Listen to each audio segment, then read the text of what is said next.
Panalangin para sa kapayapaan sa mundo. Panginoon naming makapangyarihan, kami po'y nananawagan sa inyo para sa kapayapaan sa buong mundo. Alisin nawa ang galit, puot at paghihigante sa puso't isipan ng bawat mamamayan.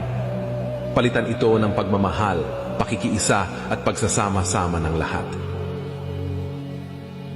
Panginoong Hesukristo, ikaw po ay nagsakripisyo ng iyong buhay para sa kapayapaan ng buong sanlibutan.